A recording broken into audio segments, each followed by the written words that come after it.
Hello दोस्तों, आज हम एक्सप्लेन करने वाले हैं सबसे ज्यादा इंतजार किए गए के ड्रामा को, जिसका नाम है 12। ये ड्रामा फैंटेसी, अलौकिक शक्तियों और दमदार एक्शन से भरपूर है। तो चलिए बिना किसी देरी के शुरू करते हैं इसका पहला एपिसोड। एपिसोड की शुरुआत होती है एक नैरेटर की आवाज से। वो हमें बताता है कि कभी इस दुनिया पर अंधेरा छा गया था। उसी अंधेरे से पैदा हुई ईविल स्पिरिट्स ने पूरी धरती पर कब्जा कर लिया। लेकिन तभी प्रकाश की ओर से अवतरित हुए 12 एंजल्स। ये 12 एंजल्स अलग अलग जानवरों के प्रतीक थे।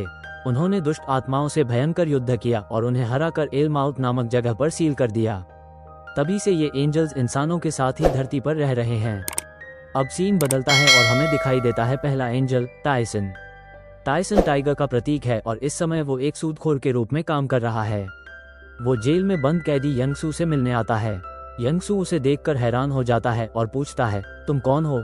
टायसन शांत स्वर में कहता है, मैं एंजल कैपिटल ग्रुप से हूँ।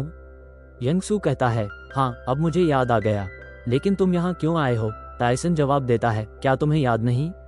मैंने तुम्हें पैसा दिया था और अब मैं अपना पैसा लेने आया हूँ। यंगसू सफाई देते हुए कहता है, अभी मेरे पास कुछ नहीं है, लेकिन जैसे ही मैं जेल से बाहर आऊंगा पार्ट टाइम काम करके तुम्हारा पैसा लौटा दूंगा। टायसन उसकी झूठी बात समझ जाता है और मुस्कुराते हुए कहता है, मैं 100 सालों से इस काम में हूँ।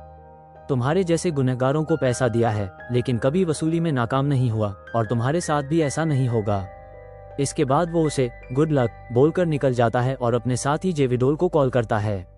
जेविडोल भी एक एंजल है जो चूहे का प्रतीक है। टायसन उससे कहता है कि यंगसू की जमानत करवा दो। इसके बाद सीन पहुंचता है टायसन की लोन सार कंपनी पर। अब हम देखते हैं कि हमारे सभी एंजल्स यहाँ मौजूद होते हैं। सबसे पहले आती है कांगजी, जो डॉगी का प्रतीक है। वो एक आदमी से बात कर रही थी। आदमी को लोन चाहिए था, लेकिन कांगजी कहती है, हम सिर्फ उन्हीं को लोन देते हैं जो बदमाश, ठग या फिर अपराधी होते हैं। इसके बाद दिखाया जाता है वन सिंह, जो मंकी का प्रतीक है। वो अपनी जिम में वर्कआउट कर रहा होता है। फिर आती है मलसू, जो हॉर्स का प्रतीक है और ये भी वर्कआउट कर रही होती है। वहीं दूसरी तरफ जेविडोल अपने कंप्यूटर पर काम कर रहा होता है।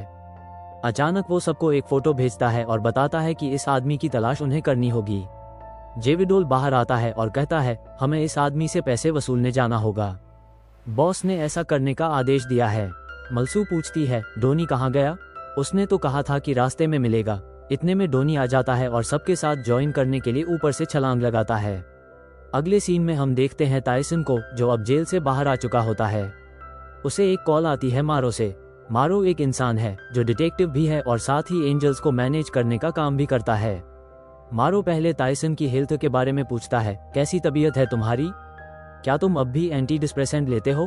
अगर तुम्हें किसी चीज की जरूरत हो तो मुझे बता देना। टायसन मजाक में पूछता है, क्या तुम्हें पैसे चाहिए? मारो हंसते हुए मान लेता है और कहता है, हाँ मैं कपड़े खरीदने आया हूँ, लेकिन मेरे पास पैसे नहीं हैं। इस पर टायसन बाद में उसे पैसे ट्रांसफर कर देता है। इसके बाद सीन आता है डोनी पर, जो एक क्लिनिक में काम करता है।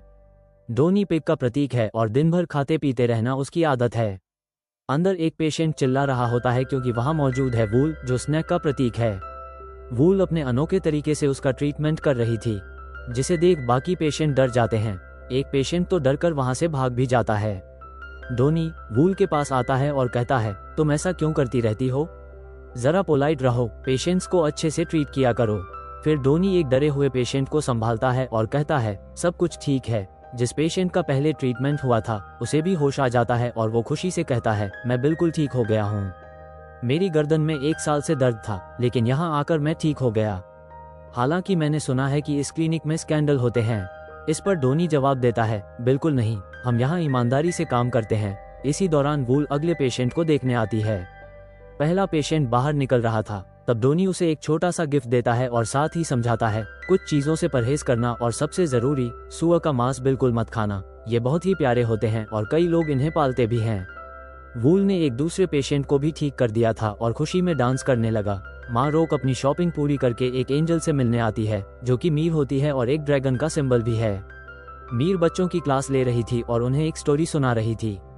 वही स्टोरी जो मैंने आपको एपिसोड की शुरुआत में बताई थी, कैसे एंजल और इविल स्पिरिट के बीच फाइट हुई थी और आखिरकार इविल स्पिरिट को हेलमाउथ में सील कर दिया गया। मीर देखती है कि मारो उससे मिलने आया है। वो बाराकरी से बात करती है और पूछती है, आप यहाँ क्या कर रहे हो? मारो कहता है, मैं तुम्हारे लिए कपड़े लेकर आया हूँ। मीर जवाब देती है, आपने ये टायसन के पैसों से खरीदे होंगे, मैं नहीं ले सकती। मैंने ताइसन को पहले गलत समझ लिया था, लेकिन मारो कहता है ये सच है कि वो टॉयलेट पेपर की बजाय पैसों से ही अपना बैग साफ करता है। मीर गुस्से में कहती है, मैंने आपको कितनी बार कहा है कि यहाँ मत आया करो। मारो समझाता है, तुम्हें अंजसे को साथ लाना मेरी ड्यूटी है। तुम 10 सालों से उनसे अलग हो, तुम्हें फैमिली में वापस आना चाहिए। लेकिन मीर कोई जवाब नहीं देती और वहां से चली जाती है। मारो जोर से कहता है, कपड़े ले जाओ, लेकिन मीर नहीं लेती। मारो खुद से सोचता है कि उसने अपने सपने में आखिर क्या देखा होगा जो मुझसे छिपा रही है। इसके बाद अंदर आकर एक वॉच देखती है और फिर निकल जाती है। अगले सीन में हम यंगशू को देखते हैं जो जेल से रिहा हो चुका है और अपने साथियों के साथ होता है। सब उससे पूछते हैं, तेरी जमानत कैसे हुई? यंगशू कहता है, मुझे नहीं पता। तभी उसे ताइसन का कॉल आता है। ताइसन पूछता है, बाहर आकर कैसा लग रहा है? यंगशू शक से पूछता है, क्या तूने मेरी जमानत करवाई है ताकि मुझसे पैसे निकलवा सके? ताइसन हाँ भरता है और कहता है, मैं तेरे पास आ रहा हूँ। यंगशू अपने लोगों से बोलता है, एंजल कैपिटल वाला अपने पैसे लेने आ रहा है, सब तैयार हो जाओ। ताइसन गाड़ी लेकर वहां पहुंचता है और जैसे ही सबको देखता है फाइट शुरू कर देता है। वो सबको एक एक करके पंच मारता है और ढेर कर देता है। कोई भी उसके सामने टिक नहीं पाता। फिर वो अंदर जाकर यंगशू को देखता है। वो उससे फाइट करना चाहता है लेकिन रुक जाता है और कहता है, पैसा यहाँ है, ले लो। इसके बाद सब पैसों को गिनते हैं। ताइसन उससे एक डॉक्यूमेंट पर साइन करवा लेता है और उसकी वॉच व गाड़ी भी ले जाता है। अगले सीन में वन सिंह, कांगजी, जेवी डोल और मलसू को देखते हैं जो एक और ठग से पैसे लेने आए हैं। जडोल गाड़ी में बैठकर उन्हें गाइड कर रहा था। वन सिंह आसपास देखता है और लड़कियों से कहता है, मैं इन्हें संभाल सकता हूँ, तुम जाओ। वो ऊपर जंप करके आता है लेकिन कुछ नहीं करता। तभी मलचुक और कांगजी अंदर आकर ठगों से फाइट शुरू कर देते हैं। ठगों का बॉस उन्हें देख लेता है और चिल्लाता है, एंजल कैपिटल वाले आ गए हैं। सभी लोग तीनों एंजल से भिड़ जाते हैं। ठगों का बॉस पैसों के साथ भागने लगता है लेकिन जडोल उसे देख लेता है और मलसुक से कहता है, देखो क्यों भाग रहा है। उधर डोनी खाते खाते ही वहां पहुंच रहा था।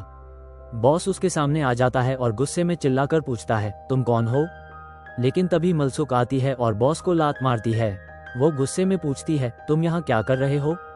डोनी मजाक में कह देता है, मेरा टाइम पास नहीं हो रहा था इसलिए यहाँ आ गया। अगले सीन में ताइसन गमसुन की स्ट्रीट फूड शॉप पर आता है। गमसुन उसे देखकर पास आती है और कहती है, तुम कहाँ थे? मैंने तुम्हें मिस किया। ताइसन पूछता है, शॉप कैसी चल रही है? गमसुन कहती है, यहाँ तो कस्टमर की लाइन लगी रहती है, लेकिन तुम ठीक नहीं लग रहे हो। तुम्हें अपनी हेल्थ का ध्यान रखना चाहिए, जिम ज्वाइन करनी चाहिए और मासूम लोगों की मदद करते रहना चाहिए, क्योंकि तुम एंजल हो। ताइसन हंसते हुए कहता है, आराम से बोलो, ये हमारा सीक्रेट है। और वैसे भी मैंने बहुत पहले इंसानों की मदद करना छोड़ दिया था। तब गमसुन याद करते हुए कहती है, जब मैं मिडिल स्कूल में थी, ठग हमारे घर पर आ गए थे। सब तोड़फोड़ कर रहे थे, हमें मारने वाले थे, लेकिन तुम वहां आए और हमारी मदद की। हाँ, बहुत से इंसान सेल्फिश होते हैं, लेकिन सब एक जैसे नहीं। कुछ ऐसे भी होते हैं जो दिल से शुक्रगुजार रहते हैं। ताइसन उसकी गाल पकड़कर कहता है, तुम बड़ी हो गई हो।